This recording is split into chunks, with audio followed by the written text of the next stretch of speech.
Ujitve. Mirë se keni ardhur.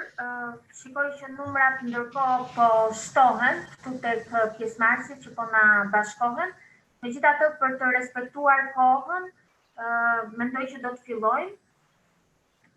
Për ata që nuk më njohin, megjithatë nga emrat 99% të njerëzve këtu shoh që i njoh. Unë jam Elisabeta Poçi, jam zëvendës drejtore ekzekutive e Shoqatës Ujësiellës Kanalizimeve të Shqipërisë, dhe bashkë me Nadire Bitian, e cila është menaxhere trajnimeve pranë Shoqatës Ujësiellës Kanalizime Kosovë, kemi kënaqësinë që të moderojmë këtë webinar të sotëm. Formati i takimit sot ne kemi quajtur webinar dhe është webinar në fakt. I vetmi ndryshim që ju mund shikoni nga webinaret e tjera është që ne shikojmë të gjithë se kush janë pjesëmarrësit, pra në për këto kutizat e vogla, ndërkohë që webinaret e mëparshëm ose formati klasik i webinarit nuk të lejon shikon vetëm panelistët. Me këtë vjen edhe një lloj përgjegjësie nga ana juaj, të cilën unë do t'ju lutesha që ta respektoni në mënyrë që të mos krijojmë mbi vendosje me folësi, do t'ju lutesha që gjatë gjithë kohës mikrofonin tuaj pjesëmarrësit ta mbanin të mbyllur. Dhe po kështu edhe kamerën, nëse dëshironi që ta mbani të mbyllur, besoj që do ishte më mirë për të përqendruar tek folësi për të gjithë pjesëmarrësit. Ju falenderit për mirëkuptimin.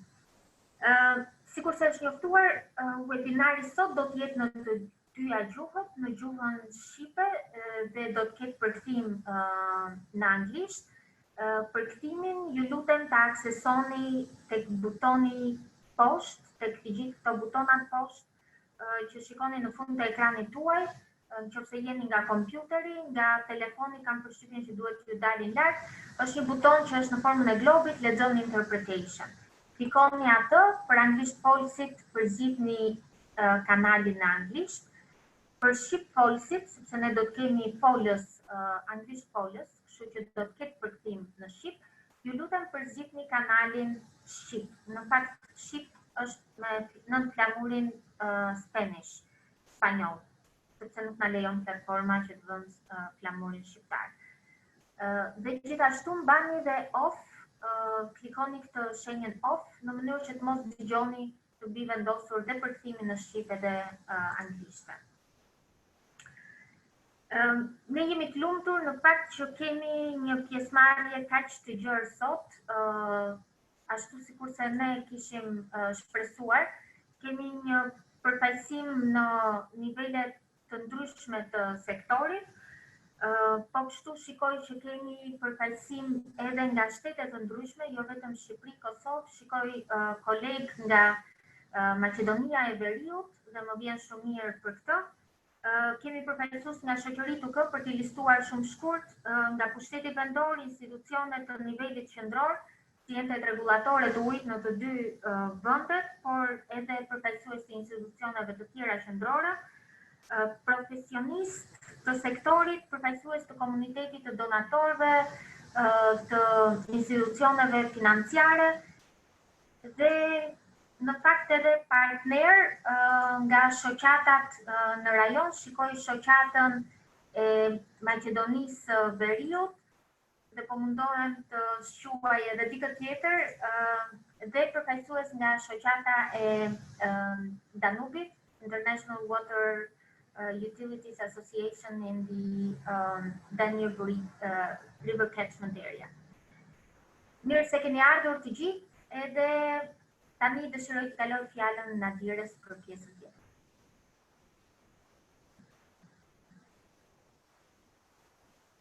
Nadire?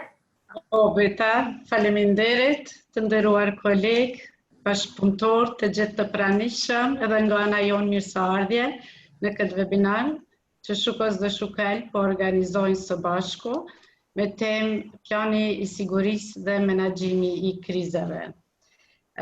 Këtë webinar po organizojnë normalisht edhe me mbështetjen e partnerit tonë, i AVD-s, Shoqatës Ujësiellësave në ujmbledhësin e lumit të Danubit, dhe energji AG. Qëllimi i këtij webinari është që të kuptojmë rëndësinë e planeve të sigurisë së ujit, si dhe menaxhimin e krizave nga shoqëritë ujësjellës kanalizime. Konsiderohet si mjet i rëndësishëm tani për t'ju përgjigjur si duhej katastrofave e në veçantë tani me këtë situatë pandemike me të cilën u ballafaqoam. Përkundër me këtë ballafaqimit me këtë situatë, shoqatat vazhduan në realizimin e misionit të tyre, në mbrojtjen, zhvillimin dhe promovimin e interesave të antarësisë. Kështu që në këtë formë mundojmë që sadopak të bashkarisht të gjithë të kontribojmë në këtë drejtim në mënyrë që të ngrisim kapacitetet në shoqëritë tona, që ato të jenë të afta të realizojnë në mënyrë të perfeksionuar misionin e tyre primar, që arritën të realizojnë edhe në këtë situatë pandemike furnizimin e popullatës me ujë të pijës në sasi të mjaftueshme dhe kualitativ. Beta ju njoftoj me çështjet rregullat e funksionimit nëpërmes të këtij webinari, pastaj prapo e kaloj fjalën tek Beta. Faleminderit Nadira. Sikurse tha dhe Nadirja, në fakt, tema e këtij webinari kuptohet në kuadër të situatës në cilën ne ndodhemi, është situatë globale, nuk është një situatë specifike për ne, por sigurisht që ne duam që ta adresojmë nga pikpamja e kontekstit në të dy vendet dhe nga konteksti i shoqërive ujësjellës kanalizime për të parë sfidat me të cilat ato janë hasur dhe për ta parë këtë mjet, do ta quaja unë, pra planet e sigurisë së ujit dhe të përballimit të emergjencave, si një vegël në dorën e tyre për përballimin e krizave të gjitha formave. Pra, kjo është një natyrë krize, ka kriza të tjera të cilat shoqëritë mund të përballen nesër pas nesër. Unë do doja në fakt që të theksoja, e përmendi pak dhe Nadirja, përtej vështirësive që kjo pandemi solli për të gjithë ne, nga komunikimi që ne kemi patur me shoqëritë ujësjellës kanalizime, për ata që na kanë ndjekur edhe në 2 webinaret e mëparshme që SHUKALB ka organizuar për këtë qëllim, ne jemi shumë të lumtur që të themi që shoqëritë në fakt kanë reaguar në kohë dhe janë përgjigjur më së miri gjithë problematikave që shfaqi kjo sfidë. Ne në fakt si SHUKALB kemi bërë edhe një vlerësim paraprak në ato javët e para le të themi të pandemisë, për të parë një lloj impakti tek të gjithë shoqëritë.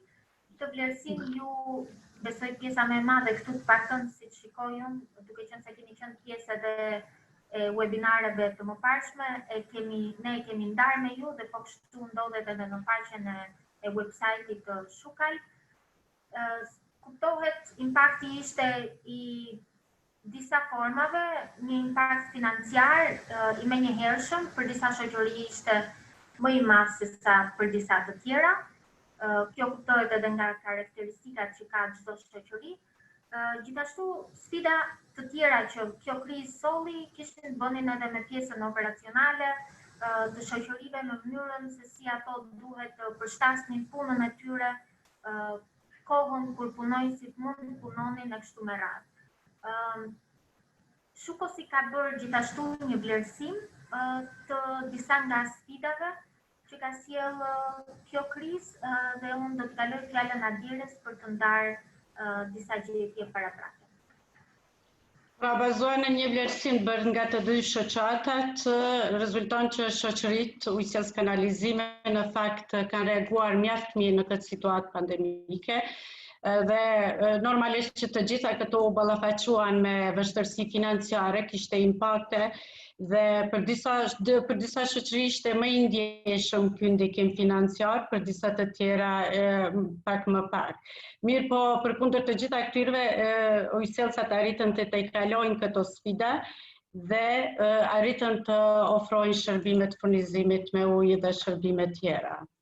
Në mënyrë që ta paraqes një pasqyrim më të qartë të situatës aktuale, sidomos të kësaj periudhe nga shkurti, nga marsi deri në qershor, Unë do të ndaj tani një prezantim që së bashkut me ju të shohim situatën në të cilën janë tani ndërmarrjet me të cilën u ballafaquan, veç pak më duhet pak derisa të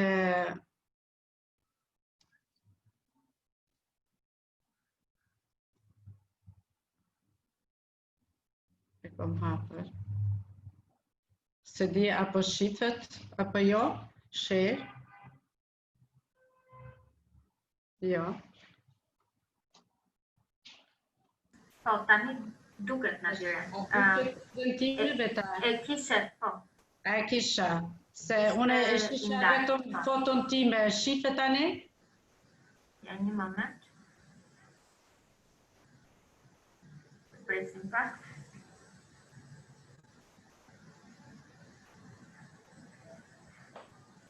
Ender, ja.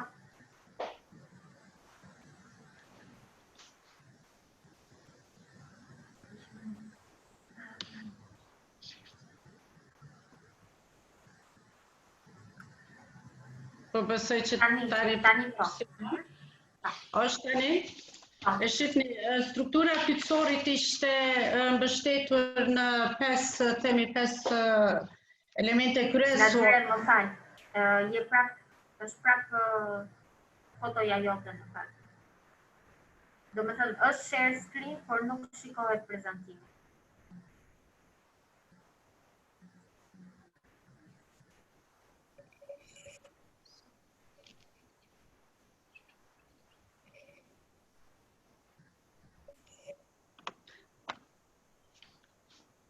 Do të provoj ta gjej, nuk funksionon ta përcjelli Alban. Nadire, hape prezantimin. Po prezantimi është hapur. Dil nga full screen.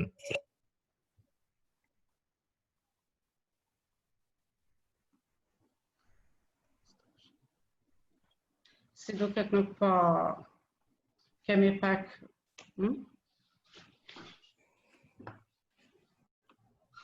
Okej, si do qoftë ndërkohë do të provoj me përcjell prezantimin tek Albani, nëse nuk funksionon nga këtu, po si do qoftë do ta paraqes tek ju atë se çfarë arritëm rezultatet nga ky pyetësor. Në çështja e parë që ishim të fokusuar ishim tek operimi i këtyre ujësjellësave dhe që të 7 kompanitë rajonale të ujësjellësave u deklaruan se gjatë kësaj situate mars qershor ofruan prodhim të rregullt, edhe pse 2 apo 3, më shumë themi 2 pjesërisht dhe e treta ngriti çështjen më shumë. Si fokus për shkak të mungesës burimeve të ujit apo të kapaciteteve të trajtimit, ishte obliguar që të realizon, që të ketë edhe reduktimet jo kosgjatje shumë të madhe, mirë po ishte obliguar që të ketë reduktime. Apo shihni tani? Apo shifet beta? Po, tani po në dyre. Okej. Pra ishte kjo nga... Dhe në pyetjen tjetër se pse kishte ndërprerje të ujit të kopaskoshme, në veçanti në këto shqetësime filluan të ngriten në periudhën e majit më pak dhe në periudhën e qershorit më shumë. Në pyetjen tjetër se sa ishte apo në krahasimin e prodhimit të ujit gjatë kësaj periudhe, shkurt qershor 2019 dhe shkurt qershor 2020, vërejmë se të 6 ndërmarrjet tona rajonale kemi rënje të prodhimit të ujit, që variron dikun nga 5 deri 17%, për dallim nga një kompani që paraqitet në bazë vlerësimit të pritësorit, paraqitet rritje e prodhimit të ujit. Sa i përket financave, këto ishin që atakun më shumë ndërmarrje dhe u ballafaquan me këto probleme, sidomos gjatë kësaj periudhe, në periudhën e parë, në mars dhe në prill, me të kaltër të qelt është shkalla e arkëtimit që ishte në periudhën mars-qershor në vitin 2019 dhe me të kaltët më të mbyllët është shkalla e arkëtimit gjatë kësaj periudhe në vitin 2020. Të gjitha kompanitë shohim se kemi një rënje të dukshme të shkallës së arkëtimit në përjashtim, për çudi te njëra kompani kemi rritje të shkallës së arkëtimit. Neve na ka interesuar edhe më shumë të shohim lëvizjet e arkëtimit në për kategoritë. I kemi 3 kategori të konsumatorëve, janë konsumatorët ambisëri, konsumatorët institucione dhe në biznese. Në periudhën e parë shohim se te ambisëria kemi një rënje të lehtë dhe më pas fillon një ngritje, po ashtu themi më simbolike.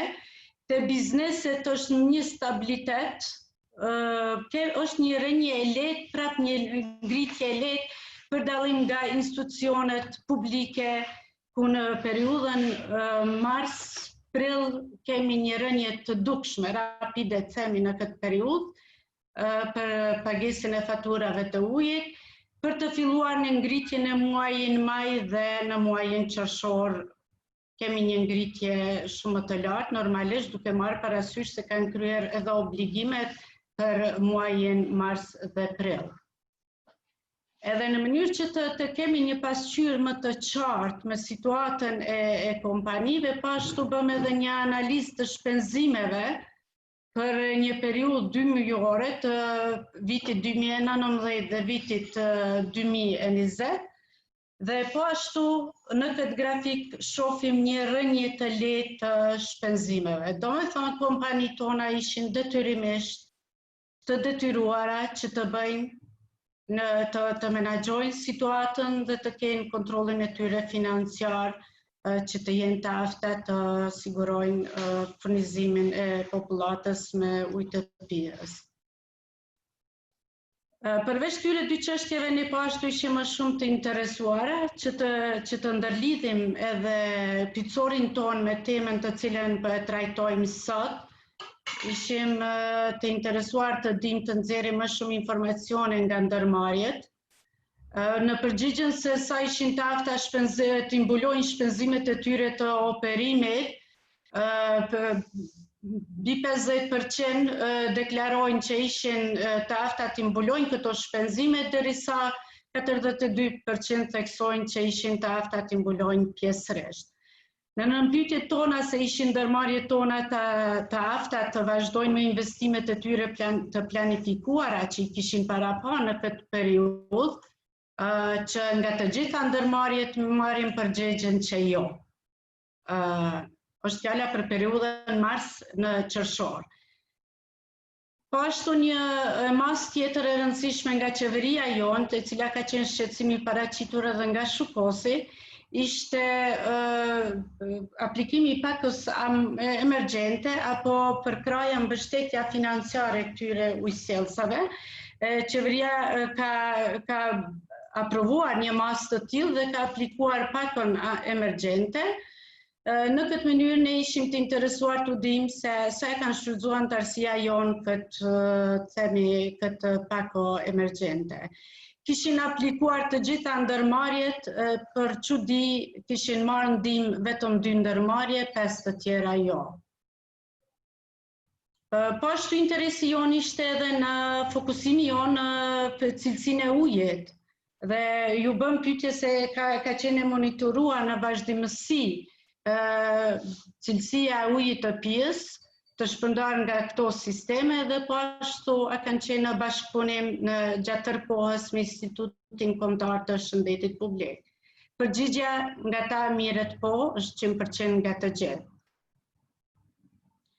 Më pas ne ishim të interesuar të di më shumë, se disponon kompanitë një plan të menaxhimit të sigurisë së ujit apo të menaxhimit të krizës. Marrim përgjigjet pjesërisht thuhet nga një ndërmarrje, ndërsa 3 deri sot thonë jo, 3 të tjera thonë se e kishin një plan të tillë. Ishte në pyetje një plan adekuat i cili ju hyri në punë në këtë situatë dhe ju shërbeu për ta menaxhuar krizën sa më lehtë dhe më mirë. Po ashtu ne u interesuam të dimë që a hartu ndërmarrjet një plan të veprimit që tregojnë për intervenimet në terren, sidomos në këtë situatë. Derisa nga një ndërmarrje na vjen përgjigjja po, nga 3 të tjera vjen përgjigjja jo dhe nga 3 të tjera thuhet që pjesërisht arritën të hartojnë një plan të tillë të veprimit. Një fokus joni tjetër ishte se sa ishte bashkëpunimi në nivel në këtë situatë emergjente, bashkëpunimi sa ishin të lidhura të kyçura shoqëritë tona në hartimin apo përgatitjen e masave të emergjence apo marrjen e masave të tjera. Fatkeqësisht nga të gjitha ndërmarrjet na vjen përgjigjja që jo, në përjashtim të njerëz që ishin të ftuara apo ishin të kyçura pjesërisht në përgatitjen e këtyre masave apo në përgatitjen e udhëzimeve të reja, informimin lidhje me furnizimin, me sektorin, me burimet, një çështje shqetësuese që ishte paraqit nga anëtarët tonë e kështu të tjera.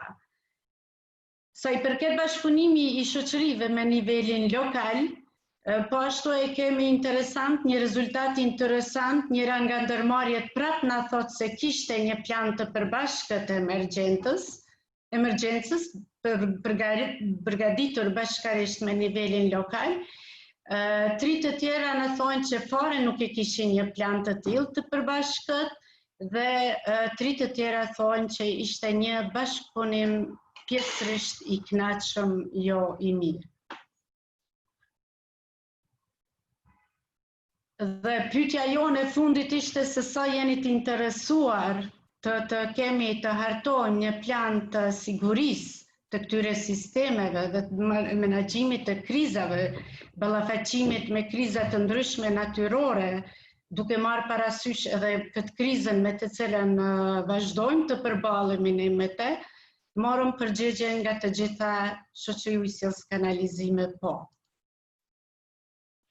Në këtë formë, do dëshiroja ta lë që ta diskutojmë këtë çështje më vonë, përpjekjet e të dy shoqatave kanë qenë edhe më herët që të ngrisim hubin e përbashkët dhe të punojmë në këtë drejtim.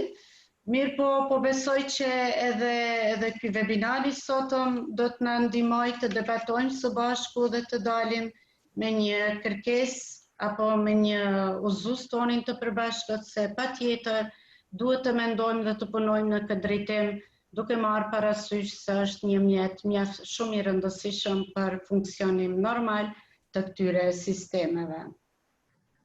Unë me prezantimin tim tani e kryta, ju e keni mundësi në chat të shtroni pyetje, do ta kemi pjesën e diskutimeve nëse ka interesime. Po tani do dëshiroja të vazhdojmë në bazë të agjendës sonë.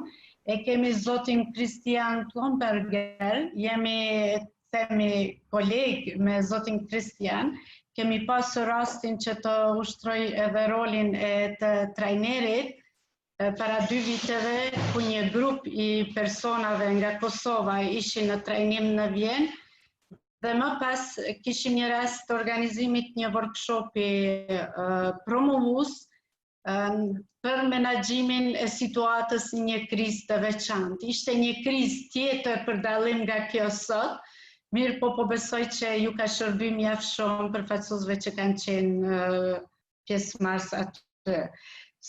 Kështu që zoti Kristian, fjala për ju, do të ndëgjojmë nga ju dhe prezantimin tuaj të shohim.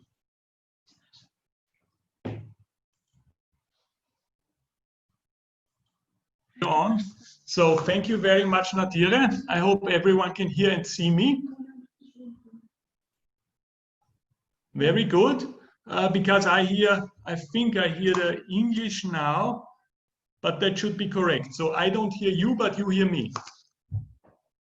Then let me share my screen, so I can switch on the presentation.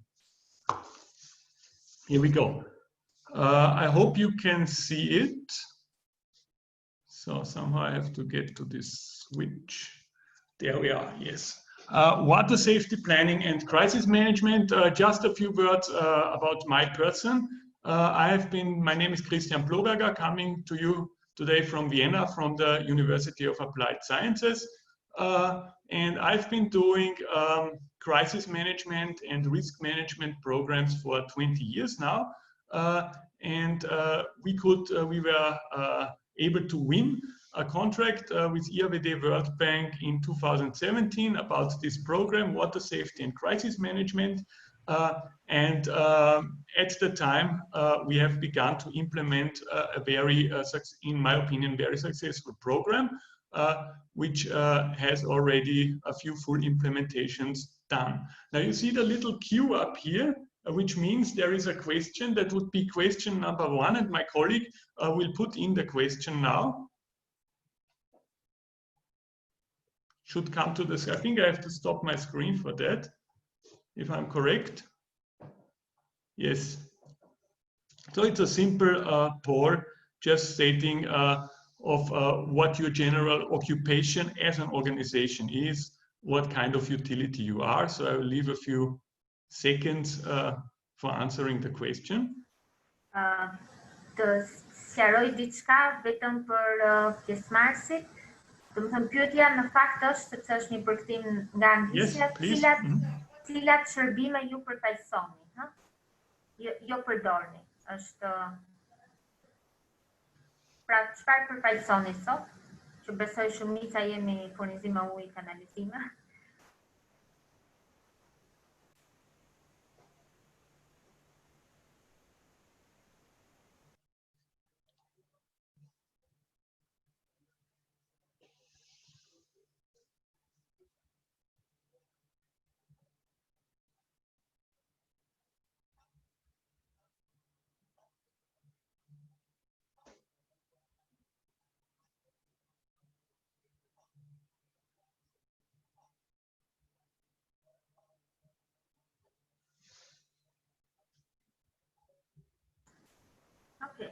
Okay. Yes, we have the answers. If I switch to my screen again, will the poll stay up there? Or clicking? No, the poll okay. will disappear. So, but we anyway, I will continue now, looking at the time. Yeah. So let's conclude the poll. Thank you very much, and I'm trying to get to my screen again. So let's see how flexible we are. Very good. So water safety and planning and crisis management, the topic for today. And what are the goals? What are the goals of the program? The program goals are to strengthen an organization. In this case, we are focused on water supply against all kinds of hazards, against the known hazards, but also against the unknown hazards. So maybe the pandemic which struck us this year was a remotely known hazard, but there was not put much emphasis on it. So for this, maybe the crisis management may be very helpful because it strengthens against all kinds of hazards. We want a methodology to manage hazards and risks. We want to manage them before they happen, like lower the risk. But we also want to manage them when they happen, so we can react properly and act properly when they come. And of course, we want to comply with EU and international standards, especially 15/975/1 and 2, but also the international water safety planning, which I have put also to the end of my presentation. Going forward, What do we want to achieve? We want to make an investment. So we will invest a certain amount of time, a certain amount of effort, and we want to have benefits. Now with this, and we hopefully these benefits should be larger than the investment that we make. Now, what kind of benefits can we expect? We will make an investment, and the benefits will come firstly with the risk management over time. So you will see your benefit not a little immediately as you see your risk profile that you have, but over time as you improve the risks in 3, in 5, in 10 years, you will see a lot of benefits from the risk management, from the water safety plan. Now the crisis management is a little different in that you invest and you train and you see no benefits until the crisis comes. And then you see huge benefits because you are able to act in a coordinated manner when the crisis hits. Now, the crisis management will not give you resources that you don't have at the time, but it will enable you to use those resources in the best possible manner in a short order of time, which is extremely helpful in an unclear situation like a crisis would be. Going to the agenda, I have parted it into 6 brackets. First, we go through the methodology of the program. Then we show some of the content, also some of the successful implemented programs which we have. Then, if we have time, more aspects of the training part. This is a training program which can be done also very importantly online. So it was originally designed to be a person-to-person program. It can now be done online. So there is or via these video conferences. So there is a very big possibility here. That said, it is better to do it in person if travel is possible, but we have to be flexible on that. Then we want to look, we have a lot of official and government representatives also here. So we want to look at similarities and synergies of this crisis management program with government crisis management. And lastly, we want to look what the COVID-19 pandemic has all to do with this. So this is the program for today. I will just continue, and I will be a little slower maybe when it's technical, but now I'm trying to be fast. So let's get into the methodology. And here on the left side, you can see the water safety planning methodology, and it's an 11-step program defined by the WHO. And the very important operative parts you have here on the blue side: describe the water supply system, identify the hazards and risks, determine and validate control measures. This is the technical part of this risk management, which makes it different from others. And also, very important, develop an improvement plan.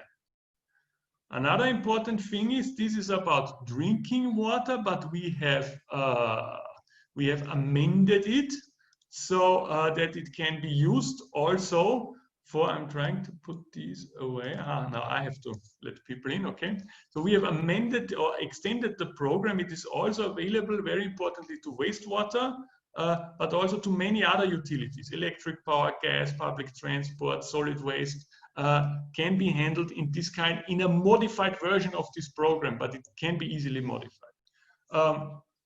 Going to the crisis management, only quickly here, the crisis management puts in place persons which are ready to act when a crisis happens, whatever crisis that is, and trains these persons and enables the organization to act when a sudden crisis happens in a very small time frame. Now, to make organization-wide decisions, it's not like extinguishing fires or putting sandbags up for the flood, but it is to act as a whole with the organization as a whole. That said, it is also useful on longer time frames when you have the pandemic or a flood, for example, where you have a longer time frame to prepare. You can use this to get a lot of useful information for your decision making, which comes later on.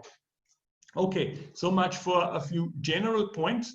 about the program. We now have another question up, and I would ask my colleague to put this on the screen while stopping my own screen here.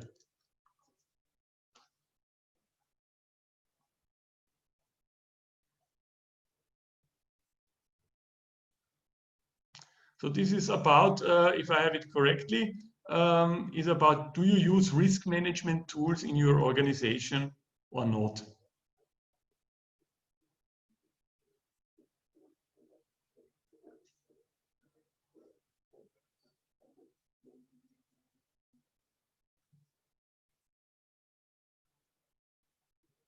And I'll give 1 minute for answering the question.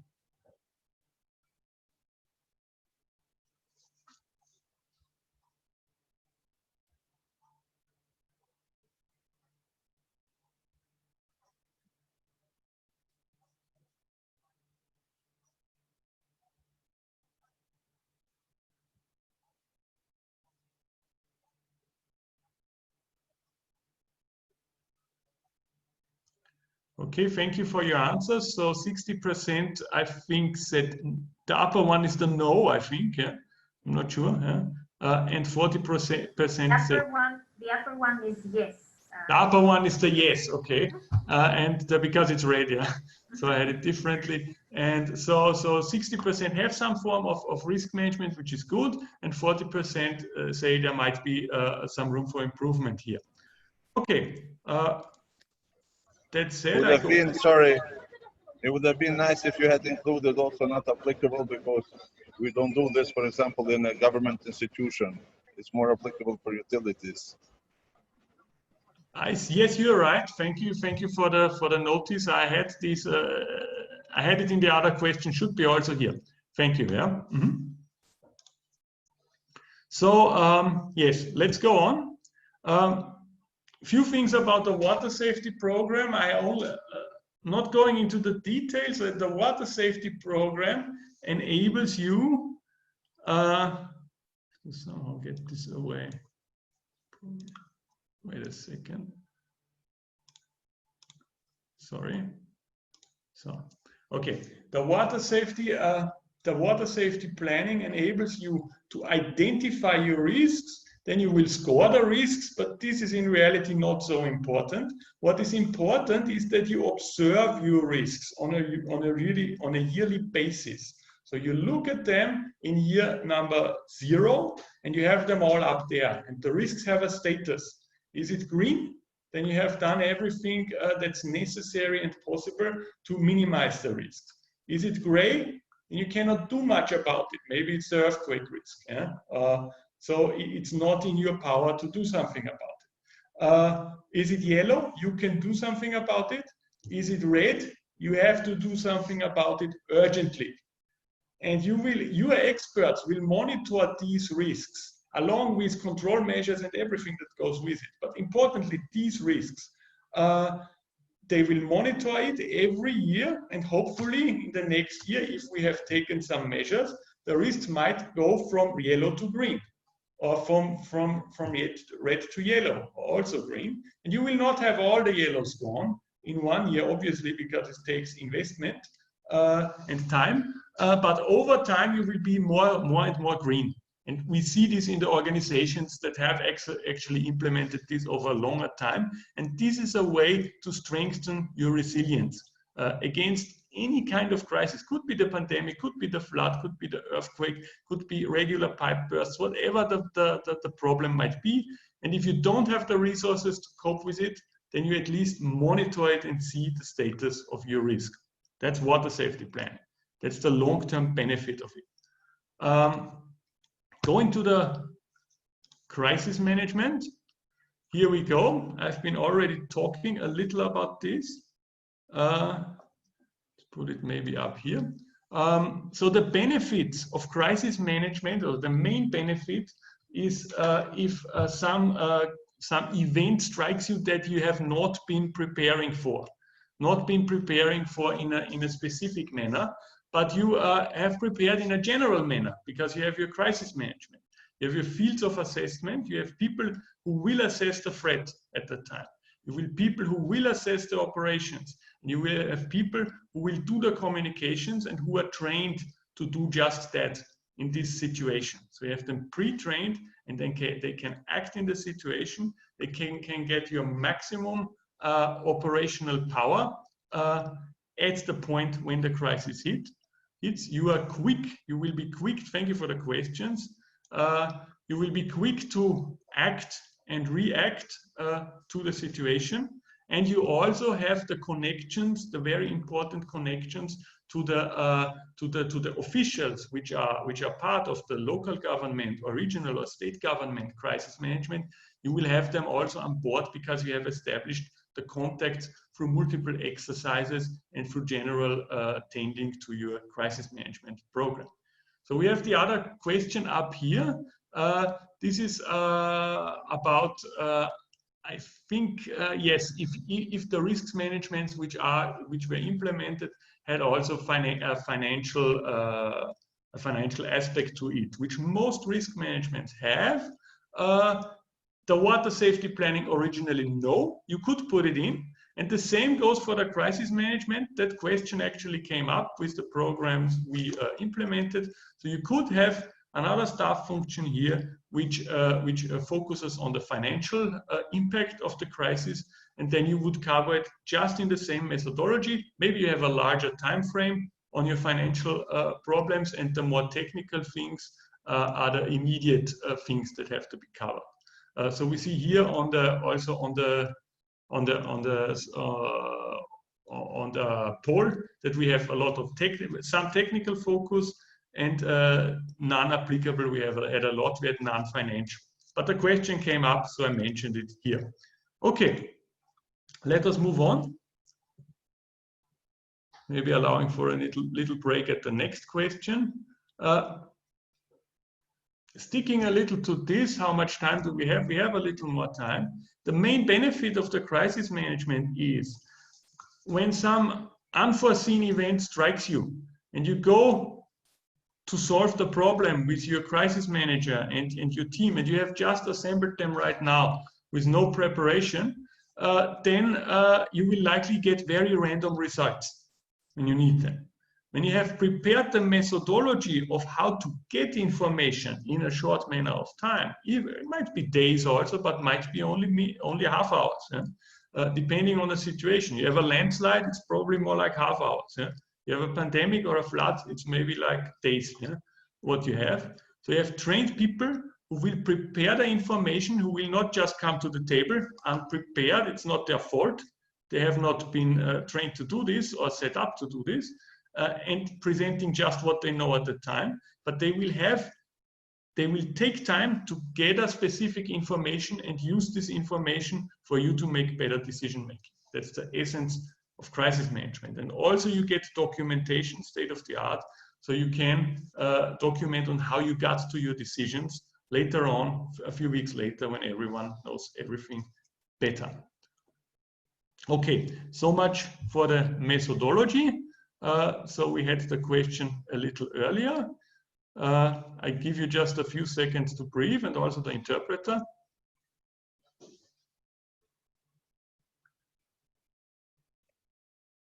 And then we will, we have another question up here, right? Okay. So maybe while the question is on, I go back to what I've just shown.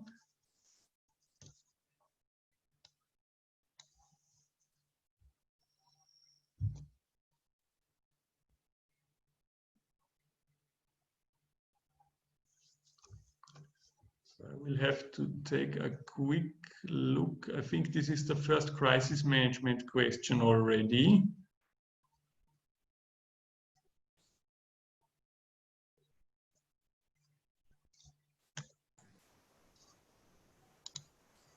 Yes.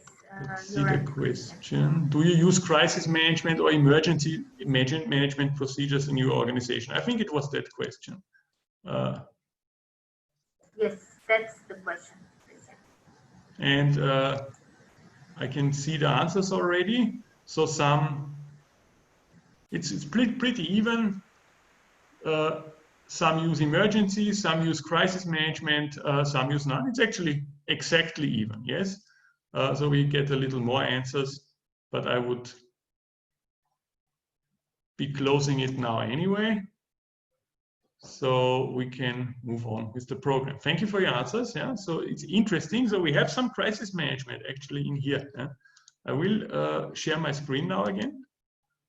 So hopefully we get, hopefully, I know you cannot see it yet, but now you should. Now I have to rearrange the screen again. Okay. Going on to the content. So what do we have? This refers to the it's also the content of the training, and it refers to the modules of the water safety planning if you go into the document. So we use a lot of flowcharts. When I have time, I show a bigger version of that. Flowcharts are extremely important. They have been designed for food safety, actually, adapted to water safety, but you can adapt it to any kind of system. So you can use it for your gas supply, but also for your solid waste management. You can use a flowchart. Where do the inputs come? Where do the outputs go? And you see these small red bullets. This is criticality analysis. So where the red bullets are the most important risks or the most prevalent risks. And the other risk you see in green and yellow and so on, also here depicted. We have risk identification, risk assessment. We have the technical control measures put in right there. What do we do when it happens? It is a lot less elaborate than the crisis management, of course, but it's there, it's technical. We have the improvement plan. I talked a lot about the improvement plan. And we have the control points, which are also an important part of the crisis, of the water safety plan.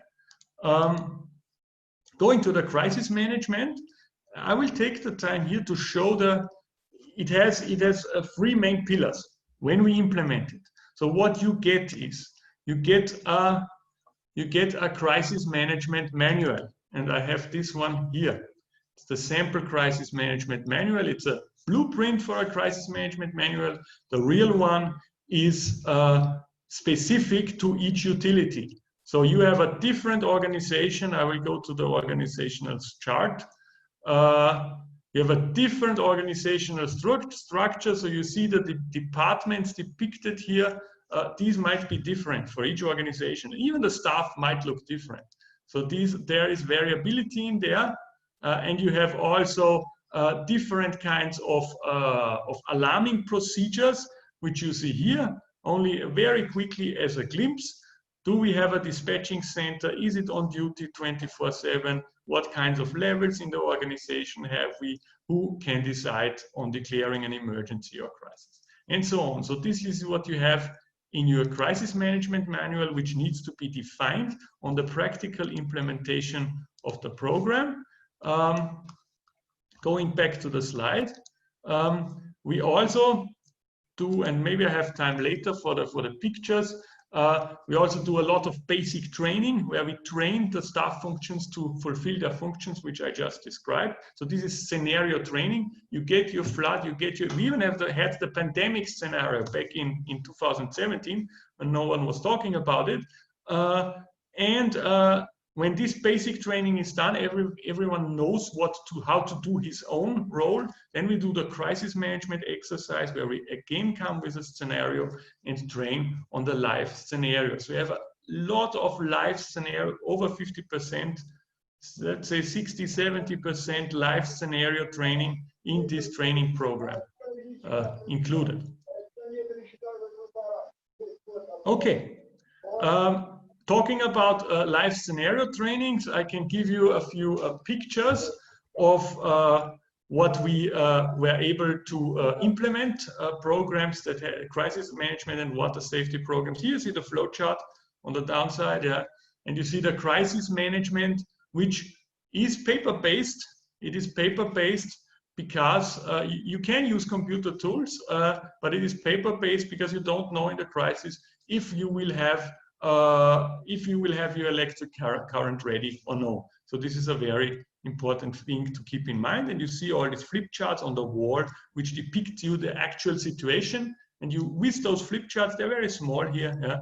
With those flip charts, you will later be, this is your documentation at the same time. You will later be able to know at what point you took what decision and why, based on what facts. The facts are up here, and the time is also up here. So this is one of the main benefits of the program. Okay. Now, before I go into the aspects, see if I overlooked some question here. Yes, we had another question, so maybe let's take time for another question. I think it can be done simultaneously. Yes, very good. And in the meantime, Elisabetta, how much more time do I have? That's a very good question. Let me just check with the agenda. So we're supposed to have 30 minutes or so for questions and answers. Actually, less than 30 minutes.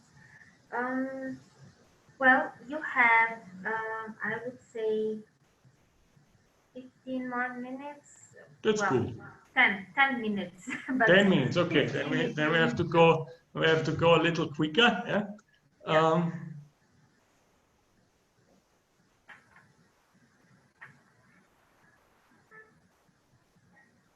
Let's just leave the minutes. So I'm not sure about the question. I have to look it up.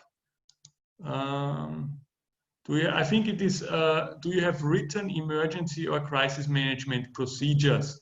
That is correct, yes. I think that is the question. And up there is probably the yes. Yes, it's the first one. Okay, so we have 75% yes, and the others maybe no's or other answers. So we see there is some, what we can offer, what we think, and what has been implemented a lot in the German-speaking countries, mostly everywhere, not everywhere, but mostly everywhere, is we can really improve on the quality of these, or we can offer an improvement to see what you have, yeah? And also put in your inputs. We can really offer an improvement of the quality and practical applicability of these plans. So let's go back to the presentation and use my 10 minutes. I will go through that. These are now aspects of training. So what do we do in the training? I already showed the photos. Here's some more of the content very briefly. We use risk tables for water safety planning. This does not come as a surprise, I guess, yeah. And we have here, very important, the status for the improvement, which is, in my opinion, is the heart of it all. Yeah? It is not much emphasized on the water safety program in the water safety documents themselves, the official ones from the WHO, but then actually it is, but only in text form. We have the color form here, and I think this is the most important part, that you continually improve. Only from this you get real benefit. And you can also depict your risks on a flip chart and put them in geographically, which will later go into the flow chart. We use for training a multi-layered map. If I have more time, I can show this interactively also. But right now, you see this is a modeled environment. So let's say you are a public organization, or we have a group of 5 waterworks which want to look deeper into these programs, or even wastewater supplies. The same goes. This is a water supply picture, but we also have it for wastewater. So we will not obviously do our scenarios on your own facilities and with your own infrastructure, because this might be, if we run crisis scenarios on that, vulnerability will be exposed, and this might be confidential for one. And second, if you are none of these, you're not a water supply, you're a public administration, well, you still need a ground, you need a scenario or a background on which to play. So we have a fully simulated background with a lot of descriptions to it. I could put in the description later, but it's all a matter of time. We have a pipe network simulation for this. So if we have some kind of quality or pipe burst problems in there, we can just simulate them in a matter of a minute really. It takes less than a minute to calculate this for 72 hours. So we can really go technical in there if we need to. Yeah? And we also go into the organization. So here that would be the manual quickly shown, or the city description, not the manual, but the city description.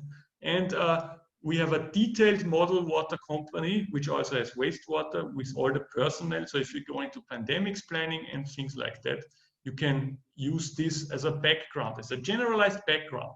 So in the training, we start with generalized background. If we need it, if we have different participants from different kinds of utilities. And once we implement, we go to your specifics. So you are the water company, you are the wastewater company, whatever you are, yeah? We go into your specifics and then we do the scenarios on your own specifics. So this is the second part of the program. First part of the program is general. So that would be about the training. My time is almost up. So let's be a little quicker here. The synergies between government crisis management and the crisis management we've just shown. These are twofold. Firstly, and this is a picture from a German publication. So let's say you're a waterworks and you have some kind of crisis management like we just discussed. So you have it implemented. But the public administration up here also has its crisis management. I will try to move this away. Yes. Up here also has its crisis management. It has its more or less political or administrative crisis management stuff, but it has the operational crisis management stuff. And this is the one that interests us, really, because this is the one that will cooperate a lot on an operational level with the emergency service providers, with our crisis management stuff. So this is more generalized overview, but we also want the specifics. The base concepts, and I've been talking about staff functions. You have it here. I will not go into detail, but the base structure of this is actually derived from very, very old military, like Roman military, yeah? And later, of course, contemporary military, then later to emergency service suppliers and also government services. So government crisis management should work along these lines. There are variations of it by country, I know, yeah, but it should work along these lines. And so there is a natural compatibility between the crisis management we do and the crisis management methodology that we do and the crisis management that governments must do. And we also had, while practically implementing these programs, we also had instances when government agencies coordinated with us and even took elements from the methodology to refine their own methodology as they saw fit. So this is a possibility to have a lot of cooperation in the crisis management here. Okay, looking at the clock, I'm making progress. Yes, this says basically the same that I just said. So final words. The COVID-19 pandemic and water safety planning crisis management. So what does it all have to do with our current situation? And we have another question coming in here. So let's just wait a little bit and I will look up which one it is. Probably, do you have designated teams for crisis management? Yes, with 3 years of with at least training every 3 years. The question is, yes, do you exercise regularly or on a regular basis on crisis? Yes. So these crisis management methodologies, if you have them implemented, need to be trained. And so it's the question: do you have any practical crisis management and do you train it? It's basically the question. Okay, I'll leave it another 10 seconds.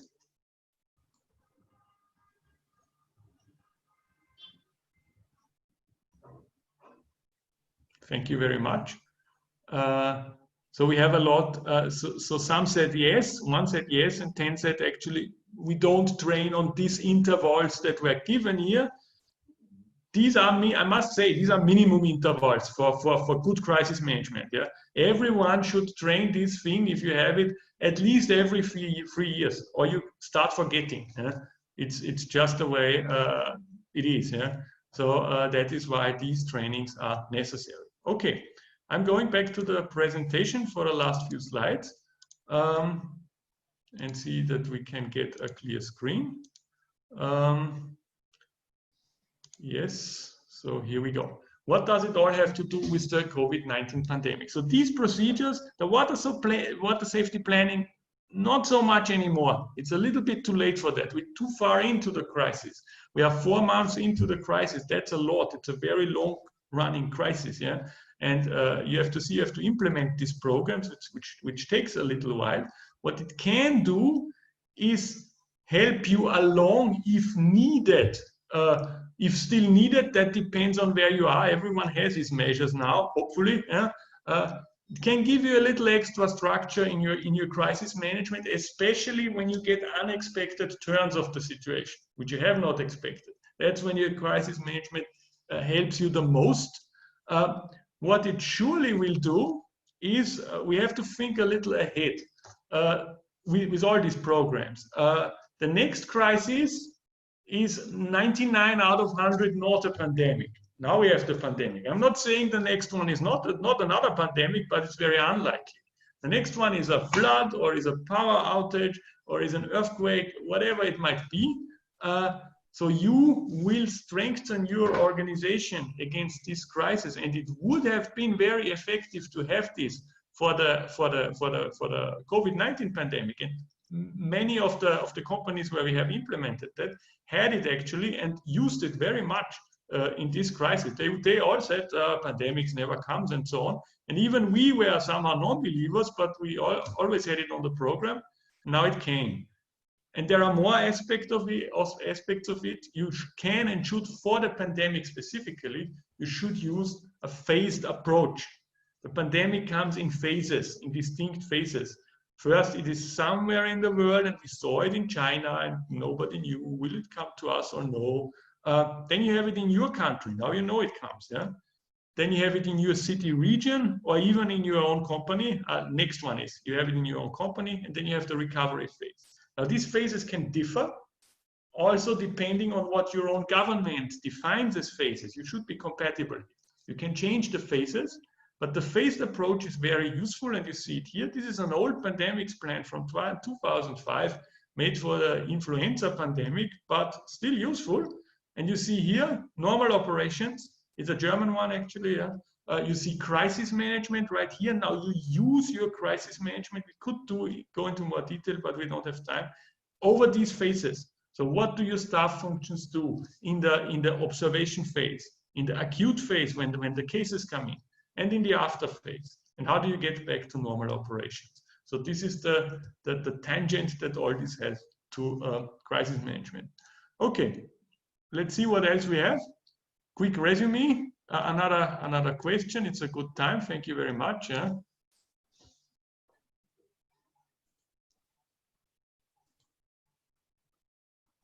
Okay, which one is it? This is the COVID-19 question. So yes, it's how have you been organizing the COVID-19 response at the top level? And there are different possibilities to answer in there. It's the CEO directly with his team in the regular setup, or it is your regular structure with the CEO guided by a group of experts, or it is a designated team of COVID-19 managers who are specifically for that. This was used in later phases. In the beginning phases, mostly number 1 and number 2 were used. In the later phases, it has been, when it was more or less known what's going on, yeah, then you had these 3 or 4, the group of experts making suggestions to the management team, which then makes the decisions. So we are not in hot crisis mode anymore. Yeah? So it depends on how you took the measures there. Yes, thank you for your answers. And we see here, mostly it was done in the regular organization.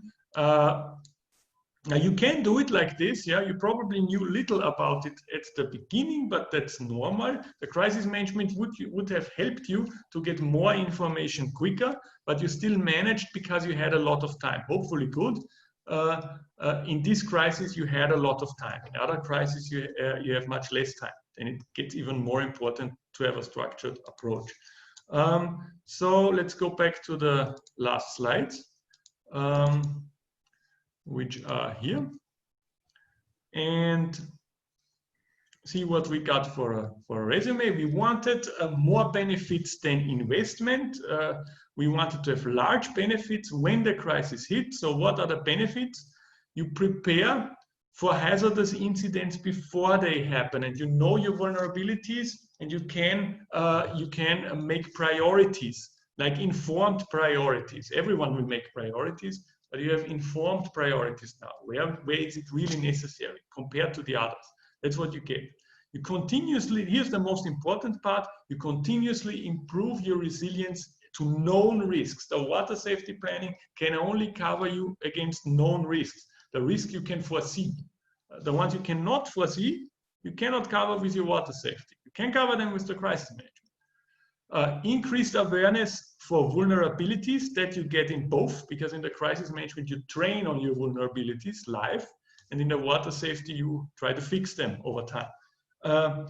You improve resilience to any risks. Your crisis management makes you fitter as an emergency, so-called emergency operation. You're not an emergency operation, you're not an emergency service provider, but you learn to act like one, or more like one, on a big level, so you can act quicker, more decisively, and on a better foundation.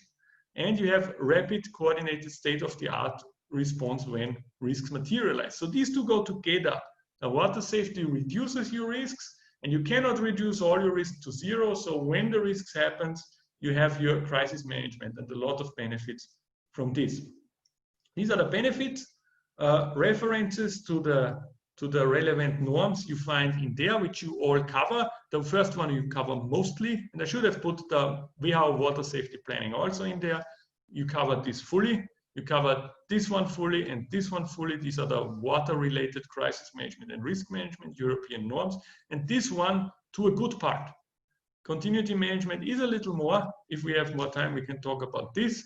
But it is covered 70% or something also by these programs. So you make a lot of headway. Okay, so far from my presentation. Thank you all for listening. And I will close it now with the last question.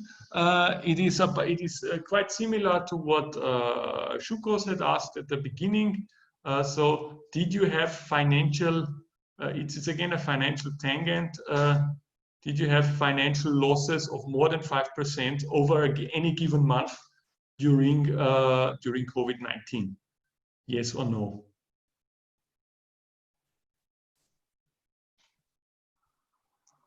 Derisa po presim përgjigjen, unë mund ta shfrytëzoj këtë kohën të mos humbim, pra e pam që gjatë prezantimit I realizuam disa pyetje. Në këtë kohë do të mundohemi të adresojmë edhe pyetje tjera të cilat na janë drejtuar në formën e chatit. Dhe tani po presim përgjigjen për të vazhduar më tutje me agjendën. Besoj për disa sekonda do të kemi. Thank you. So many had, especially if you're operational, many had financial repercussions from this crisis. Let's put it this way. 5% is a low number, but we wanted to catch them. So thank you for your answers. And now I'll give to Elisabetta. And I give to Nadira. Thank you, Christian. Thank you very much for this very interesting presentation. That was technical, but easy enough to understand, I mean, the concept of these plans and in a way to create the appetite to learn a little bit more. So, Nadira, back to you. Po, dhe nga nalon, falënderit shumë Kristian. Ne morëm më shumë informata mbi metodologjinë për mbajtjen, procedurat, skenario të ndryshme, situata simuluese, harta, puna në terren, gjitha këto që në këtë periudhë ishim shumë të nevojshme për ne. Dhe një formë e morëm një porosi nga ana juaj se në këtë formë do të forcohen organizatat që të ballafaqohen me situata të tilla të krizës. Faleminderit shumë edhe një herë. Ne tani në bazë të agjendës do të vazhdojmë tutje.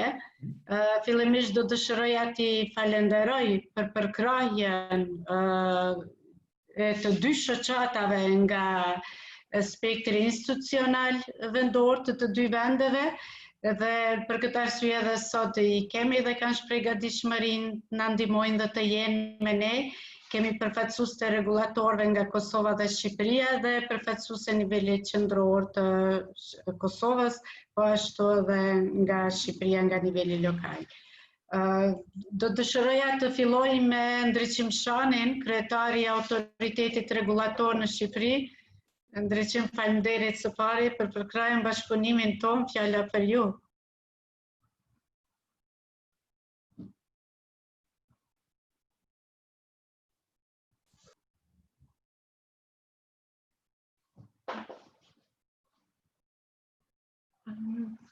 E ke ndalur zërin, të lutem. Po, mirë. Tashim Nijoni, okay. Faleminderit edhe një herë Nadire, ju përshëndes gjithë pjesëmarrësve, panelistë, prezantuese apo domethënë pjesëmarrës në përgjithësi. Dhe përgëzoj me të vërtet dy shoqatat në lidhje me iniciativën për të trajtu temën e planeve të sigurisë të menaxhimit krizave, që në fakt megjithëse ndonjëherë raportohet edhe nga ato anketat që shohim aty, realisht shumë pak janë marrë nga shoqëritë e ujësjesa me probleme të tilla, apo janë marrë në mënyrë sporadike apo të thjeshtuar. Po në mënyrë me të vërtetë, atë që presupozon çdo të thotë një plan I sigurisë apo I menaxhimit krizave dhe I menaxhimit krizave, akoma nuk është organizuar në formën me të vërtet plotë dhe duhur. Paktën kjo është përshtypja ime edhe nga bisedimet që kam bërë me aktorë të ndryshëm të ndërmarrjeve. Në fakt, planet e sigurisë të furnizimit me ujë është një mënyrë, një metodike re për monitorimin e cilësisë ujit, sepse ajo klasike që ka qenë në fakt e orientuar me thjesht në detektimin e elementeve patogjen të mundshëm në sistemin e furnizimit me ujë, apo të koncentrimit të përqendrimit të kimikateve të ndryshme të rrezikshme në pikat fundore, themi të rrjetit shpërndarës, në gjitha pikat po dhe të fundore, është një masë një lloj metodologjie themi e vjetërume, sepse merret thjesht me konstatimin, pra është bërë dëmi dhe më vonë dhe më tej pastaj duhet të ketë një reagim ndaj kësaj gjendje. Kështu që kjo metodë e re në fakt është me anë të planeve të sigurisë të furnizimit me ujë shkon në logjikë shumë pragmatiste në kuptimin se lufton në parandalimin që mos ndodh fenomeni dhe që të merren. Dhe kjo është shumë e rëndësishme dhe është sanksionuar dhe në udhëzimet për cilësinë e ujit të Organizatës Botërore të Shëndetësisë në edicionin e saj të tretë të vitit 2004, që sanksionon pikërisht këtë lloj metodologjie në lidhje me planet e sigurisë së furnizimit me ujë. U trajtu në mënyrë teorike mjaft mirë nga Kristian ky problem, edhe dihet domethënë tre aspekte, tre fazat kryesore. Aty ishin me shumë module, por të paktën deri tek moduli 5 I asaj që paraqiti Kristian, është elementi kryesor I planeve të sigurisë furnizimit me ujë është vlerësimi I këtyre sistemeve, që nënkupton vlerësimin e kapaciteteve të gjithë zinxhirit të komponenteve të furnizimit me ujë nga burimi në konsumator, I cili duhet të garantojë në mënyrë të furnizimit vazhdueshëm nga ana sanitare dhe në përputhje me standardet. Pjesa tjetër, moduli tjetër është identifikimi I masave të kontrollit dhe instrumentat përkatëse që duhen në kushte normale të operimit dhe në kushte ekstreme apo në kushte aksidentesh, dhe planet e menaxhimit që duhen bërë bazuar në këto dy dhëna kryesore, për të reaguar në kohë, para se sa fenomenit ndodh të ketë impakt në gjithë rrjetin shpërndarës. Kemi edhe konceptin e krizave. Në fakt, ky dallim duhet bërë, se flasim për krizë, flasim edhe për raste aksidente.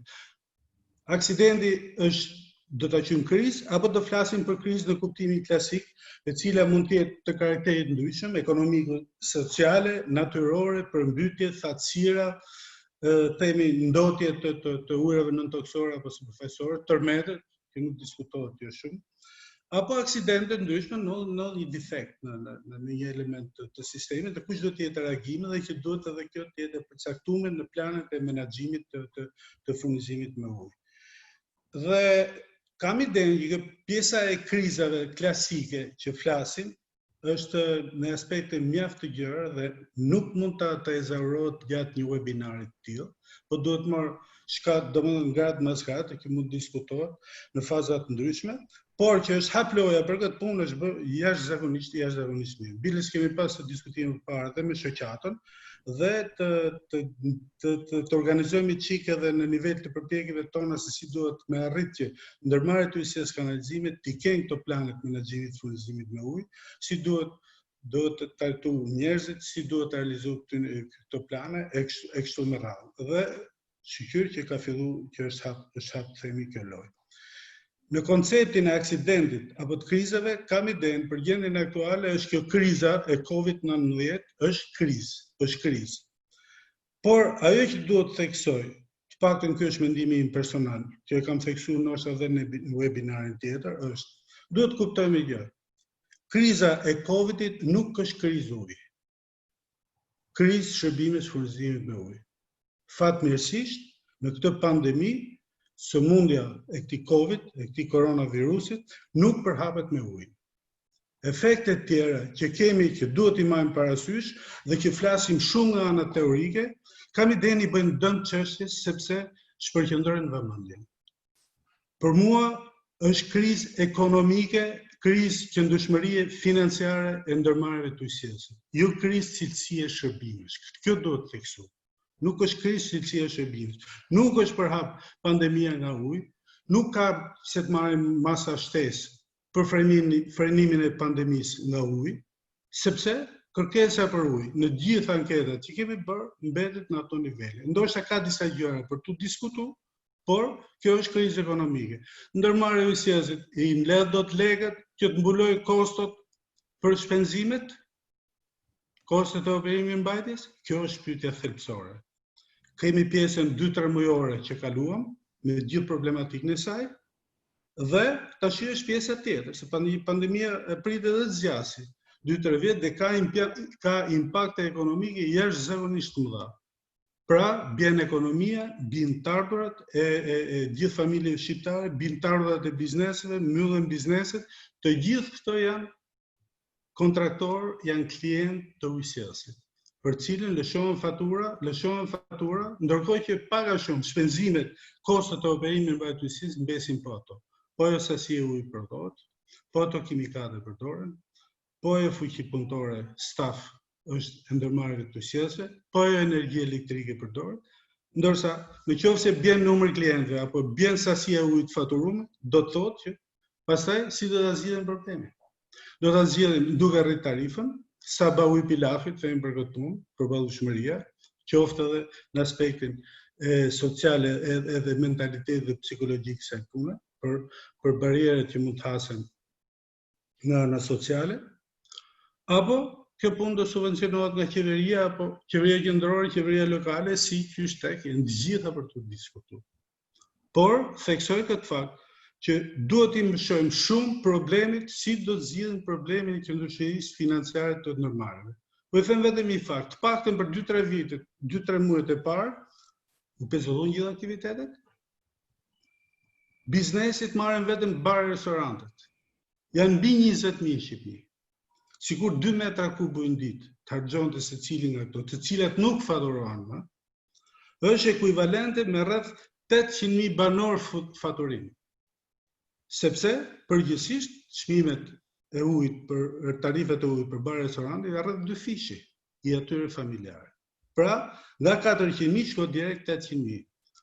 Pra, a është kjo ky tregus është reflektuar në gjitha këto dhënat dhe anketat që janë bërë për këtë punë? Mendoj që jo. Atëherë lind pikpyetja tjetër. Me të vërtet matet sasia e ujit në gjithë të bar restorante siç duhet me ujmaca apo me faturës ndershëm? Këto janë pyetje konkrete që duhet zgjidhen për këtë. Pastaj teorinë se si duhet menaxhu, si duhet planet e menaxhimit të kriza apo planet e menaxhimit furnizimit me ujë, do të zgjidhen patjetër edhe në koordinim edhe me donatorët e ujit që duhet të ofrojnë edhe fonde se duan para për këtë punë. Duhet edhe trajnim. Pjesa tjetër, se kush janë efektet ekonomike dhe pritshmëritë me uljen e targave të ujësjesit, do një analizë akoma të thelluar, sepse kur themi tash që u liru pak, shumë bare restorante nuk funksionojnë me kapacitetin plot. Do të thotë që konsumojnë ujë më pak, faturohen më pak. Kemi edhe biznese tjera që në lidhje me ujin, që edhe këto mund të kenë domethënë të dëshuar apo të falimentojnë. Të gjitha këto shtesa e njerëzve në nevojë, sepse kur themi kemi krizë ekonomike që mbyllen bizneset, do të thotë dalim me shumë pa punë. Dalin të gjithë shtesa e nevojë që të paktën vlerësimi deri tani që është rreth 7% e popullsisë në Shqipëri, pra do të shkojë më tepër, e gjithë kjo ka impakt për ujësjesin. Dhe këto janë probleme që ndoshta ne duhet t'i trajtojmë më me kujdes, edhe ne si rregullator kemi impaktin ton në gjithë këtë histori, patjetër, në konsideratat që duhet marrim qoftë për ballueshmërinë, qoftë edhe për diskutimin e problemeve dhe për të rekomandime përkatëse se si duhen zgjidhur.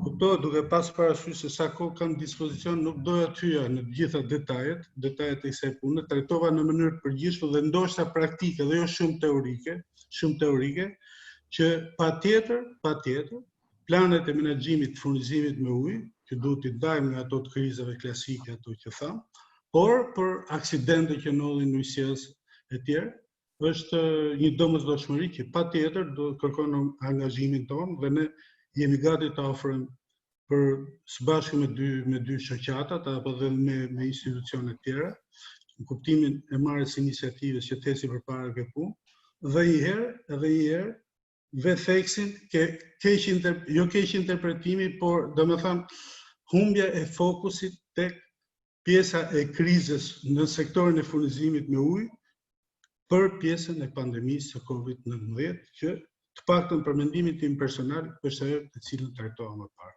Gjithsesi jemi të hapur nëse kërkon detaje ne mund të japim akoma më shumë, edhe një herë falenderoj të dy shoqatat për ngritjen e këtij problemi.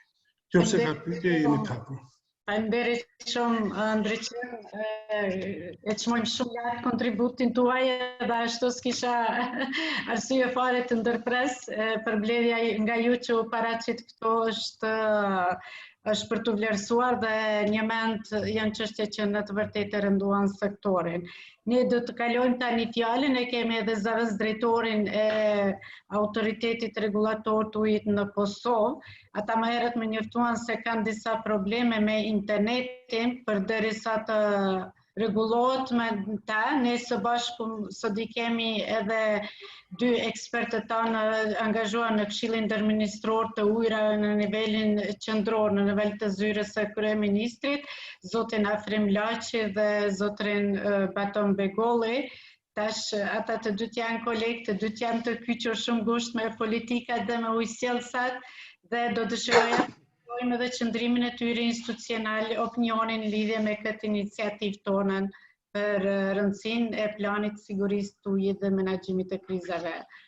Po, Afrim, si duket jeni gati të merrni fjalën, urna? Zanin të lutëm. Nuk po bën zani.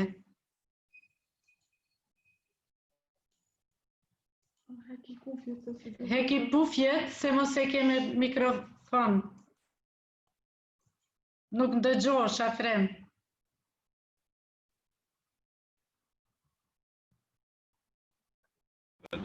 Tash apo ndëgjon ana dire? Po, faleminderit shumë. Përshëndetje të gjithëve. Faleminderit prej SHUKOS-it dhe SHUKALB-it për organizimin e këtij webinarit. Mendoj që tema e cila është duke u trajtuar me interes të madh për kompanitë, po edhe për palë tjera të interesit. Sa i përket kësaj teme, qëndrimi dhe eksperiencat tona në Kosovë janë kështu. Na në Kosovë kemi ndo planet e menaxhimit të emergjencave prej planeve të sigurisë së ujit. Do me thonë, kompanitë rajonale të ujit, furnizuesit me ujë në Kosovë, i kanë hartu planet e menaxhimit të emergjencave, gjitha kompanitë, me qenë se ky është obligim ligjor i përcaktuar me ligjin për rregullimin e shërbimeve të ujit, dhe Këshilli Ndërministror për ujëra i ka mbështet kompanitë rajonale të ujit që t'i hartojnë planet e menaxhimit të emergjencave. Hartu para 2 viteve dhe janë miratuar nga autoriteti rregullator në pajtim me ligjin.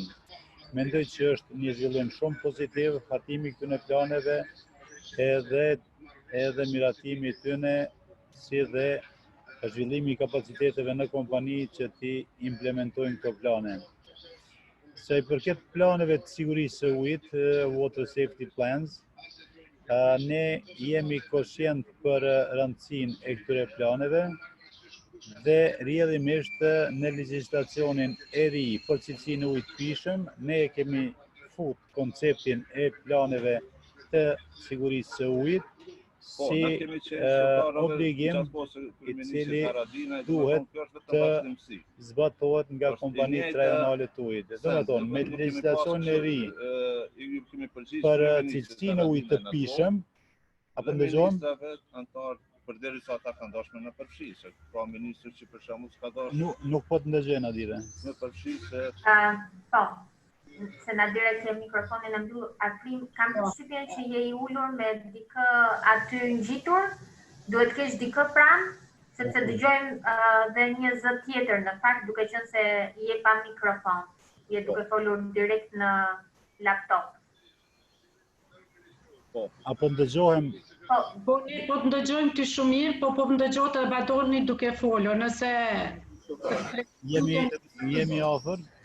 Po, dhe të lëviz ose mos e përdor tani kur si ke pufjet me kompjuter ndëgjohet ai të fol. Muj me vazhdu. Qeveria ka vendosur me bo këtë task force në Këshill Ndërmjetësor. Do me thonë, ka vendosur që na me planet e sigurisë së ujit janë përcaktuar me legjislacionin e ujit të pijshëm, i cili prihet të miratohet së shpejti si obligative për kompanitë rajonale të ujit, obligim ky i cili duhet të përmbushet nga këto kompani deri në fund të vitit 2025. Do me thonë, jepet një afat prej 5 viteve që të hartohet udhëzuesi për hartimin e këtyre planeve dhe që të kompletohen këto plane nga kompanitë rajonale të ujit. Me legjislacione kemi parapa një komision profesional shtetëror i cili ndër tjera do t'i hartoj udhëzuesin nacional për përmbajtjen e planeve të sigurisë së ujit dhe i cili pastaj do t'i shqyrtoj dhe do t'i miratoj planet e sigurisë së ujit, të cilat do të zhvillohen nga kompanitë rajonale të ujit deri në fund të vitit 2025, siç e theka. Sa i përket problemit të Covidit, shkurt, Instituti Kombëtar i Shëndetësisë Publike si institucion i cili ka qenë në krye të detyrës për koordinimin e aktiviteteve për menaxhimin e pandemisë në nivel të shtetit, ka bashkëpunuar ngushtë me kompanitë rajonale të ujit për menaxhimin sa më të mirë të pandemisë në kuptimin që të vendoset fokusi në furnizimin e rregullt 24 orësh të konsumatorëve me ujë, duke pas parasysh rëndësinë që ka mbajtja e higjienës në parandalimin e pandemisë. Gjithashtu, Instituti Kombëtar i Shëndetësisë Publike, në bashkëpunim me Këshillin Ndërministror për ujëra, kanë udhëzuar kompanitë që mbrojtja e burimeve të ujit, Mbajtja e higjienës nga personeli i Krizave në mënyrë që të parandalohet infektimi i tyre me Covid dhe kështu të zvogëlohen mandej kapacitetet e kompanive për furnizim me ujë. Domethënë një ndon njësër udhëzimesh nga ana e Institutit Kombëtar të Shëndetësisë Publike dhe Këshillit Ndërministror për ujëra për kompanitë rajonale të ujit në mënyrë që sa më mirë dhe në mënyrë më efikase të menaxhohet situata e pandemisë në kuptim të furnizimit të rregullt me ujë. Implikimet financiare për kompanitë rajonale të ujit për çka foli ndriçimi kanë qenë të padiskutueshme edhe në Kosovë, sidomos në fazën e parë të pandemisë, në muajin mars dhe prill, ku për shkak të mbylljes pothuajse totale që është zbatuar në Kosovë, arktimet e Krizave kanë rënë në mënyrë të ndjeshme. Përkundër kësaj, kompanitë rajonale të ujit dëshmu qëndrueshmëri edhe në kuptim të furnizimit të rregullt me ujë, po dhe në kuptim të qëndrueshmërisë financiare me rezervat që i kanë pas dhe me të hyrat e zvogëluara të cilat i kanë realizuar, kanë qenë në gjendje domethënë që të qëndrojnë financiarisht dhe operativisht edhe gjatë kësaj kohe të pandemisë. Një detaj të vogël në atë që e the ti në fillim, me pakon e qeverisë për mbështetjen e kompanive përgjithsisht, po edhe këtyre të ujit, ka qenë parapa që kompanive rajonale të ujit, qeveria t'ju ofroj ua për ta tejkalu situatën e pandemisë.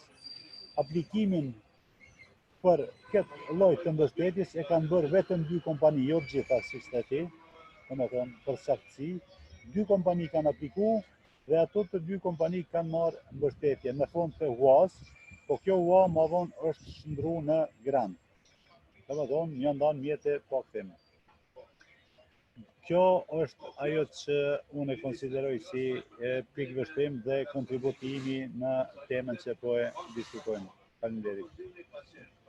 Faleminderit Afrim, vetëm sa për sqarim, unë e thash atë çfarë kanë folë kompanit në bazë të përgjigjeve të tyre, edhe disa nga ata e kanë cekur që janë në pritje, domethënë është fazë që mund të realizohen ende ndërkohë. Mirë po deri në qershor kështu ka qenë situata. Tani do të shkojmë me tutje, Beta do ta kaloj te ju fjalën. Nëse Xhelali e kemi në lidhje, nëse arritën ta rregulloni internetin të rregullatori i Kosovës. Xhelal e në lidhje. Afrim, apo e ndal mikrofonin të lutem. Xhelal, apo më dëgjon? Nëse jo, shkojmë me tutje Beta. Të adresosh pyetjet që kemi nga audienca, Faleminderit Nadira. Në fakt deri tani unë nuk shikoj komente, edhe komente që janë shkëmbyer edhe midis pjesëmarrësve dhe ky është në fakt edhe një nga objektivat e këtij takimi, shkëmbimi edhe ndërmjet njëri tjetrit, por nuk shikoj akoma pyetje të adresuara. Në qoftë se dikush ka një pyetje, në fakt ne mund të përdorim edhe përveç chatit këtu, mund të përdorim dhe opsionin që ju flisni direkt edhe bëni pyetjen. Kështu që ndihuni të lirë, nuk është thjesht pyetje, mund të jetë edhe sugjerim, mund të jetë një feedback për ato që dëgjuam, një koment që ju keni. Që që ju ftoj për të ndarë. Po, Afri. Si që ceka të në Kosovë, i kemi parapa që për këtë problematik, për cilën po flasim sot, ti kemi 2 dokumente të ndara planifikuese. Planin e menaxhimit të emergjencave dhe planet e sigurisë së ujit. Kështu është parapa me legjislacionin ton, po më intereson një koment apo udhëzim nga zoti Christian Plofberger, si janë praktikat ndërkombëtare. A mbulohet kjo problematik, domethënë planifikimi i sigurisë së ujit dhe menaxhimi i krizave me një dokument të vetëm unik, apo si në rastin ton janë dy dokumente të ndara planifikuese, të cilat natyrisht duhet me qenë të koordinuar. Faleminderit. Yes. Thank you for the question, Afrim. Water safety, the two can go together. I hope you can hear me. Yes. Yes, okay. The two can go together, but they don't have to go together. The normal way to put them together is you have your water safety plan, which points out the hazards, points out the measures to improve on that hazard, and also says what to do when the hazard arrives. Now, if this gets a little out of hand, let's say, if it's too big to cover in this simple water safety document, which is a table, basically, a piece of paper for continuous improvement, then you say, here we need our activate crisis management or activate emergency management, however you call it, and then you go to the emergency management. Now, you can have your emergency or crisis management stand alone. You can have your crisis management and have no water safety plan.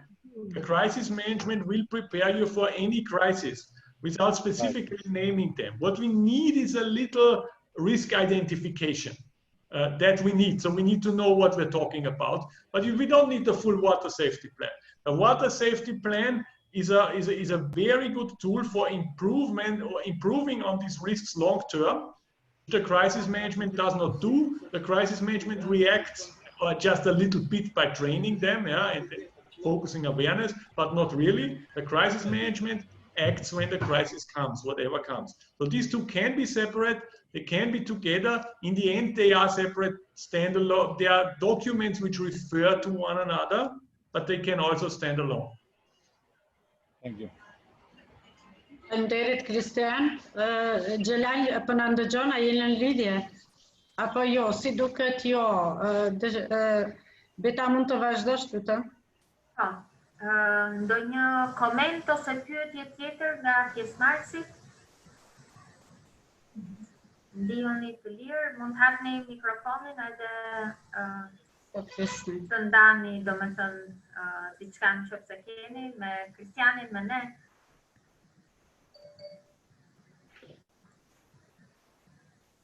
Kur ka kështu heshtje, i bie që çdo gjë ka qenë shumë e qartë. Të di Betoni apo na ndëgjon, apo jo? Në fakt ja kemi një pyetje nga Zhaneta Miskan, nga kolegja jonë nga Ministria e Shëndetësisë, e cila është marrë në fakt me planet e sigurisë së ujit. Ta drejton ty Nadire, a janë të detyrueshme planet e sigurisë së ujit në Kosovë? Nëse po, si është rregulluar kjo? Pra është parashikuar me akt ose nën akt ligjor e tjerë? Po, besoj që e ndëgjoj afrimin ndërkohë, veç e përshkroj këtë proces dhe këtë rregullim.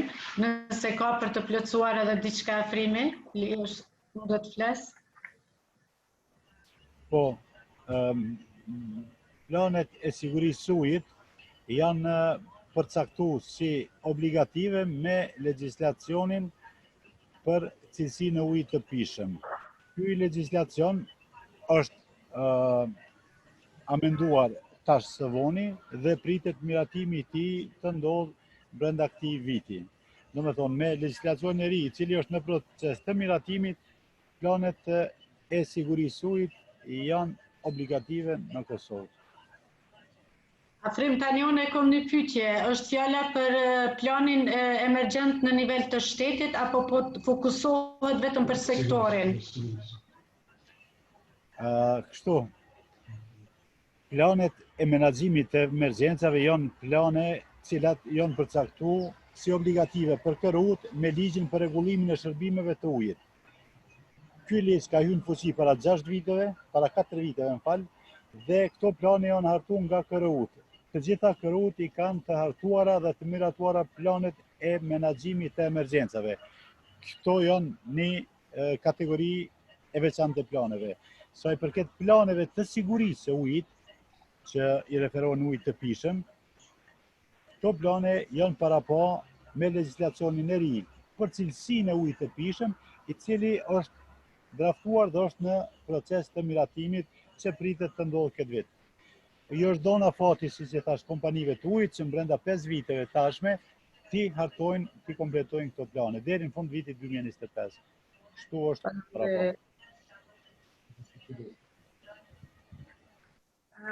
Faleminderit Zhanetës për pyetjen edhe Akrimit edhe Nadirës për përgjigjen.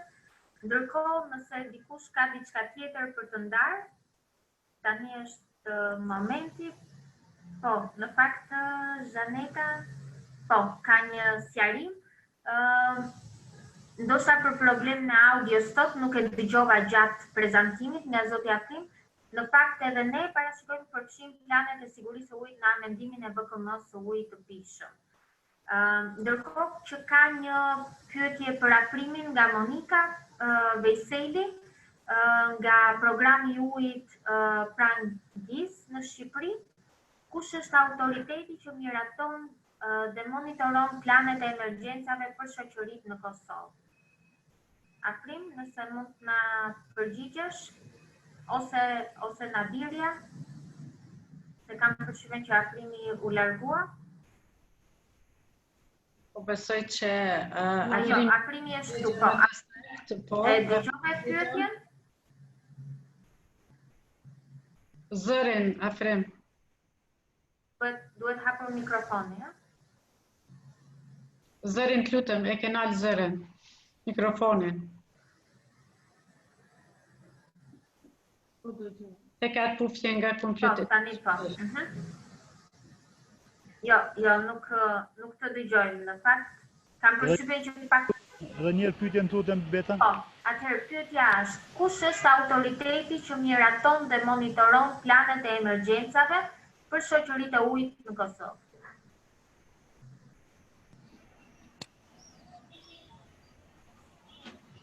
Planet për menaxhimin e emergjencave miraton nga autoriteti regulator për shërbimet të ujit, sepse me legjislacionin për rregullimin e shërbimeve të ujit janë parapasje obligative këto plane. Hartimi i këtyre planeve, ndërkaq, është bërë në koordinim të plot me komunat përkatëse, me Këshillin Ndërministror për ujra, me Institutin Kombëtar të Shëndetësisë Publike dhe Agjencinë e Reagimit Emergjent, që është një agjenci në nivel të shtetit, e cila është përgjegjëse për menaxhimin e emergjencave. Do me thonë, përfundimisht, miraton nga autoriteti regulator për shërbimet të ujit, ndërkaq janë hartuar me pjesëmarrjen e gjitha palëve të interesit, që kanë relevancë për këtë problematikë. Faleminderit Akrim. Në fakt kemi edhe një pyetje nga një pjesëmarrës tjetër, përfaqësuesi Schneider Electric, që në fakt është një nga kompanitë që ka marrë pjesë edhe në konferencat dhe ekspozitat tona. A përdoren platforma, kjo pyetje është për Kristianin, besoj, nga eksperjenca e tij, a përdoren platforma apo programe kompjuterike si SCADA, për shembull, për menaxhimin e implanteve hidrike, qoftë menaxhimin në situatë normale apo në emergjenca?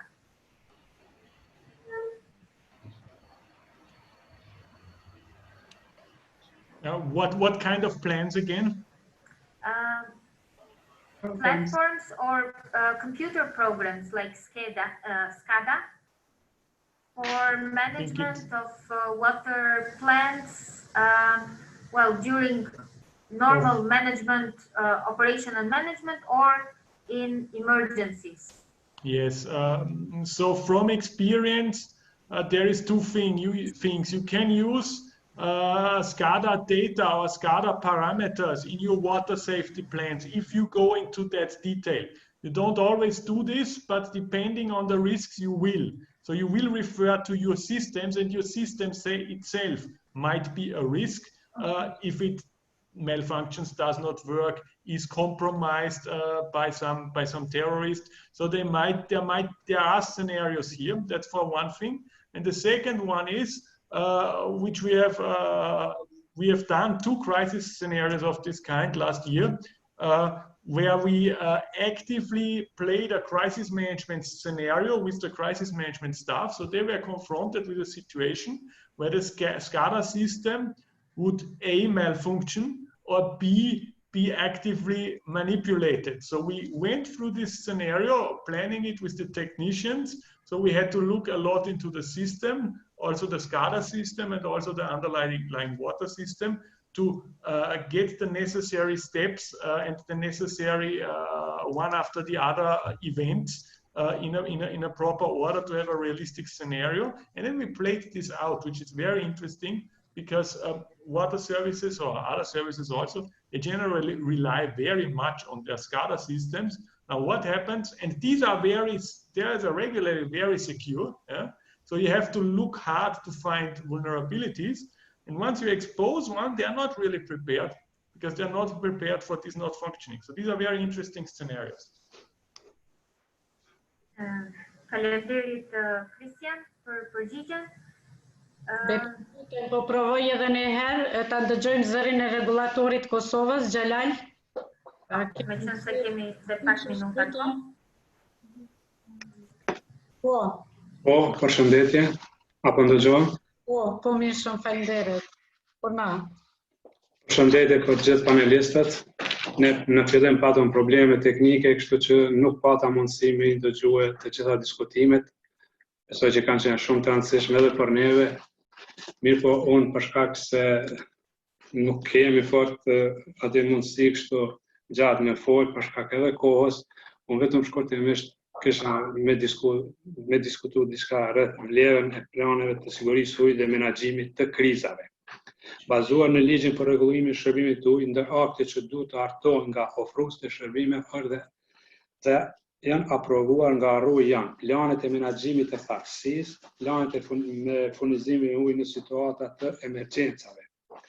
Me qëllim të përmbushur se këtij obligimi, ofruesit e shërbimit të ujit në Kosovë kanë hartuar këto plane dhe të njëjtat janë verifikuar dhe aprovuar nga autoriteti rregullator qysh në vitin 2018. Planet e furnizimit me ujë në situata të emergjenca përcaktojnë veprimet që të ndërmerren nga ofruesit e shërbimeve në raste të incidenteve që rrezikojnë komponentën e sistemit të furnizimit me ujë dhe rrjedhimisht rrezikojnë cilësinë dhe sigurinë e furnizimit me ujë, vlerësimin e rrezikshmërisë, qasjen e gjithëpërfshirëse regionale për menaxhimin e incidenteve ndaj rrezikeve, aktivitetet e parandalimit, gatishmërisë, reagimit dhe rimëmbjes.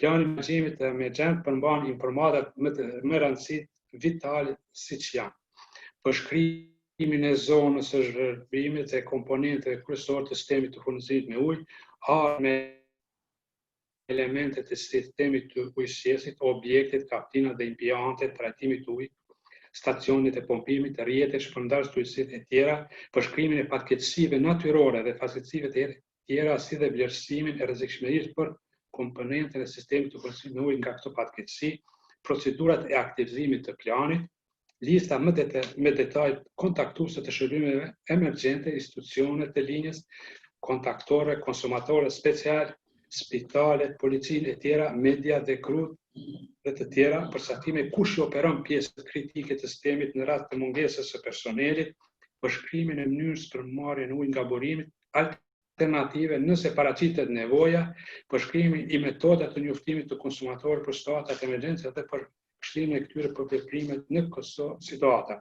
Posedimi i këtyre planeve si dhe trajtimi i vazhdueshëm i stafit të ofruesve të shërbimeve duke filluar nga krijimi i task force për raste emergjente, që kanë ndjekur hapat për organizimin dhe shpërndarjen e detyrave, kanë ndihmuar duke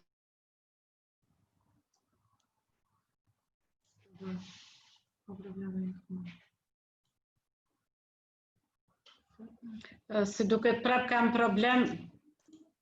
Xhelal zërin, të lutem.